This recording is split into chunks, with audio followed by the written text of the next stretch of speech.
원장님 안녕하십니까? 안녕하세요.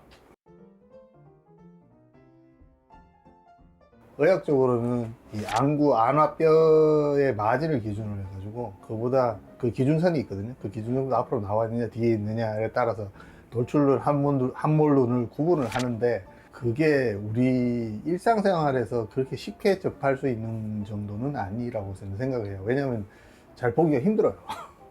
그러면은 저희가 스스로 네. 예를 들어 나는 함몰눈이야, 나는 돌출눈이야, 뭐 자가로 뭐 측정하는 방법 같은 건 따로 없을까요? 그게 자가로 측정할 수 있는 방법은 별로 없고요. 그 기준을 잡기가 일단 조금 어려울 것이고 환자분들은 하시기는 좀 힘드실 거예요. 그리고 그거는 본인의 얼굴에서 그렇게 중요한 파트도 저는 아니라고 생각을 하기 때문에 그렇게 많이 신경 쓰실 필요는 없으실 거예요.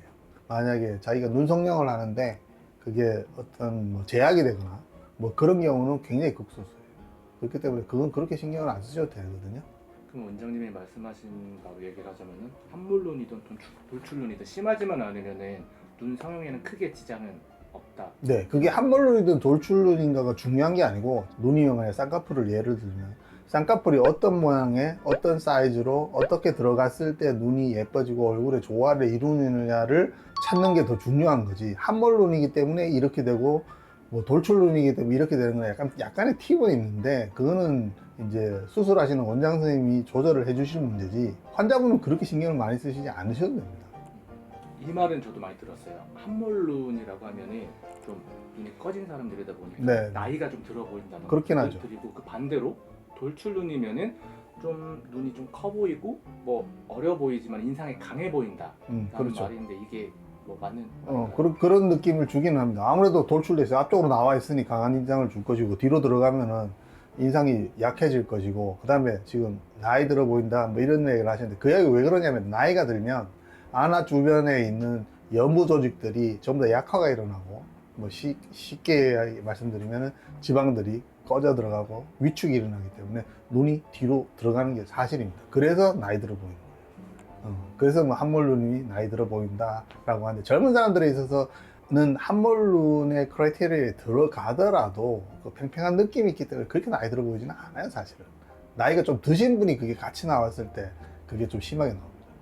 그러면 이건 선천적인 것도 있겠지만은 후천적인 경우도 많다라는 거죠. 함몰눈 같은 경우에는 나이 드셔서 그런 경우는 이제 후천적인 거고 그 다음에 돌출눈 같은 경우에는 나타나는 경우가 별로 없는데 가끔 나와요. 가끔 오시고 그 다음에 그런 분들은 일단 의심해봐야 돼요. 갑상선 기능 항진증을 의심해봐야 되죠.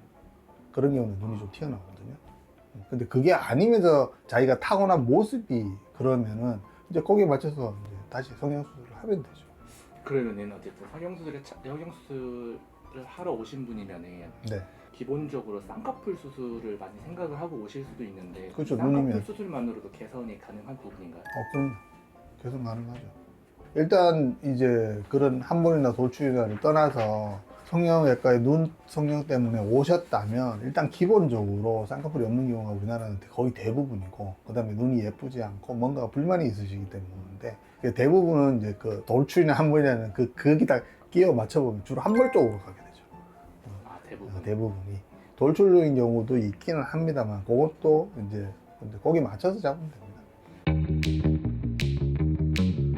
다 똑같은 눈이 아니잖아요. 네. 들어간 눈, 나온 눈에 따라서도 이 수술 방법이나 디자인이 다를 것 같은데 다르죠. 어떻게 다른지 설명 한번 부탁드릴게요. 일단 함몰눈은 눈이 작다고 일단 느끼기 때문에 쌍꺼풀 사이즈를 약간 크게 가져가는 게 좋은데 너무 크게 가져가면 안 돼요. 너무 크게 가져가면 눈의 원래 모습 있잖아요. 눈의 모습에서 쌍꺼풀이 들어가면 그 쌍꺼풀까지 눈의 크기라고 생각을 합니다. 그렇기 때문에 눈이 커졌다고 생각을 해요. 쌍꺼풀이 들어가면. 그런데 그게 쌍꺼풀이 원래 눈보다 너무 커지게 되면 이게 분리가 일어나기 때문에 쌍꺼풀이 따로 놀게 되죠. 따로 놀게 되면 쌍꺼풀이 너무 높이 위치하는 것 때문에 눈이 오히려 작아 보여요. 따로 놀면서. 그 다음에 돌출눈 같은 경우에는 눈이 앞으로 나와 있기 때문에 조금만 크게 잡고 확 커지는 경우가 보여요. 그렇기 때문에 너무 크게 잡지 않는 게 좋아요. 그럼 적용할 수 있는 디자인이 나름 좀 제한적일 수도 있겠네요. 약간 제한적이긴 하죠. 그래서 환자랑 같이 보면서 결정을 하시는 게 좋습니다. 그러면은 함몰눈이랑 돌출눈 수술하실 때 중요하게 두고 수술해야 될 포인트 같은 게 따로 있나요? 아까 말씀드린 거 그게 가장 네. 중요하고 그다음 함몰론 같은 경우는 일단 눈이 작다는 느낌이 들죠. 그래서 트임이 같이 들어가는 경우가 많고 트임이요. 네. 돌출룰은 트임을 함부로 안 하는 게 좋습니다. 일단 기본 커요. 눈이 크다고 다 좋은 건 아니에요. 거기에 맞춰서 생각을 잘해야 돼요.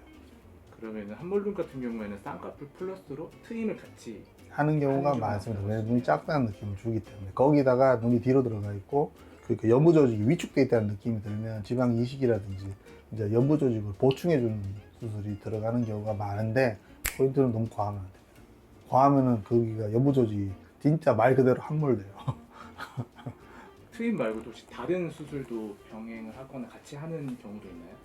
눈매 교정 같이 하는 경우 있겠고 그 다음에 방금 말씀드린 지방 이식 같이 하는 경우도 있겠고 그게 이제 정도 차이에 따라서 이제 조절을 해야 되는데 눈이 그 조절하기가 굉장히 힘들어요. 눈은 저희들끼리는 이제 1mm 싸움이라고 이야기를 하는데 1mm 왔다 갔다 하는 거에 따라서 느낌이 굉장히 달라지기 때문에 굉장히 세밀하게 조절해야 돼요. 그러니까 그게 돌출눈이면 이쪽 이렇게 수술한다, 함몰눈이면 이렇게 수술한다가 아니고 그 사람의 그 전체적인 걸 보고 어떤 조건인가를 보고 거기에 맞춰서 해결 방법을 적다 보면 수술법이 나오는 거예요. 그러니까 이게 제가 처음에 말했지 그게 크게 의미가 별로 없다니까. 아까 말씀하신 거랑 조금 다르게 함몰루는 눈 성형에 실패할 확률이 좀 높고 굳이 비교하자면 돌출루는 함몰루에 비해서 눈 성형 성공할 확률이 높다고. 그러니까 이게 눈의 미용적인 측면에서 봤을 때는 둘 다 난이도가 있는데 함몰루는 작기 때문에 일단 확 변하는 느낌을 주기가 힘들어요. 그래서 어렵다고 하는 거고 그래서 뭐 쌍꺼풀에 눈매 교정에 앞트임, 뒤트임, 뭐 트임이 말이 많잖아요. 일단 여기저기서 십시일반을 하나하나씩 가져와서 눈을 좀 크게 보이게끔 해야 되는데 작은 눈 수술하는 거랑 비슷하죠. 돌출눈 같은 경우는 눈이 일단 커요. 뭘 해도 액션이 커져. 그러니까 변화량이 크죠. 그러니까 쉬워요. 쉽다고 느끼는데 거기에 포인트가 있을 수도 있어요. 너무 쉽기 때문에 조금만 크게 잡아놓으면 확 커지거든요. 아까 말씀드렸잖아요. 눈 쌍꺼풀이 너무 커지면 그건 감당하기 어렵다고. 오히려 눈 사이즈를 작게 만들 수도 있는데다가 따로 놀기 시작하면 미용적으로 이쁘지가 않아요. 그리고 일단 크게 한번 만들어 버린 거는 내리기가 어렵습니다.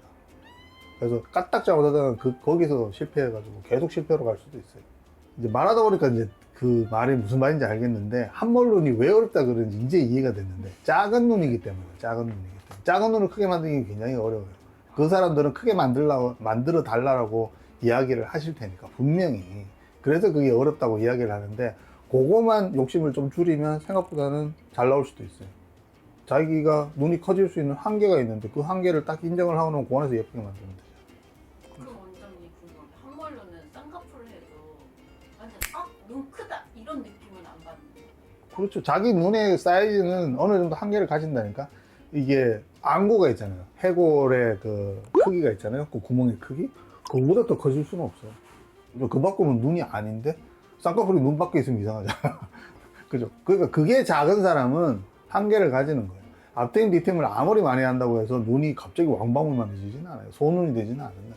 그러니까 그 한계를 인정을 해야 돼요. 그 한계를 인정을 안 한 상태에서 나는 크게 만들고 싶다고 계속 여기저기 찾아다녀봤자 그건 어차피 계속 실패로 나와요.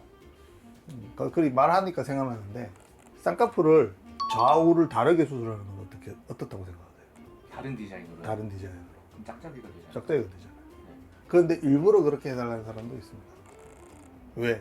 수술했던 티를 안 내려고. 저 그런 환자 5명 있어요. 지금까지.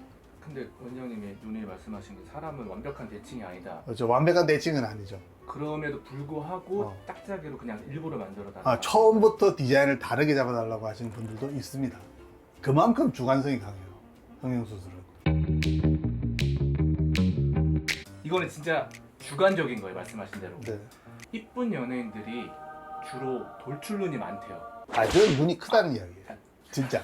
눈이 크다는 얘기예요. 돌출눈이 아니고.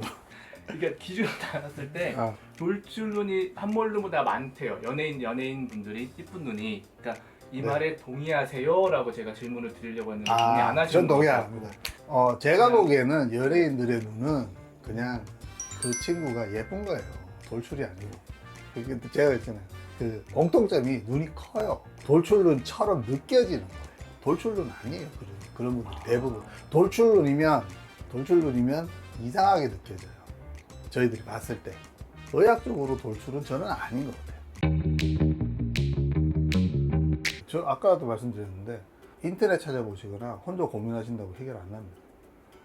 이거 병원 오셔서 그냥 물어보시면 전문가들이 보고 그냥 딱 결정을 해주세요. 그게 그 기준이 있는 이야기이기 때문에 내가 어떻게 하면 더 이뻐질 수 있는가를 생각해 보시는 게 훨씬 더 낫습니다. 내 눈이 함몰로인지 돌출인지는 이미 수술한 사람은 보면은 알아요. 아까도 말씀드렸잖아. 수술 방법이 아예 크게 딱 갈라져서 이 방법은 여기 안 쓰이고 이 방법은 여기 안 쓰이지 않는다니까요. 쓰여요. 이 눈의 상태와 그 다음에 어떤 조건에 따라서 그게 결정이 나는 거기 때문에 함몰로는 그 돌출론을 굳이 나누는 게 크게 의미가 별로 없습니다. 제가 보기에는. 네, 알겠습니다. 오늘 영상 보신 분들이 이제 고민을 스스로 하시지 말고 차라리 병원 오셔서 원장님과 상담을 해보시는 게 더 네. 맞을 것 같습니다. 네. 오늘 컨텐츠 감사합니다. 네, 감사합니다.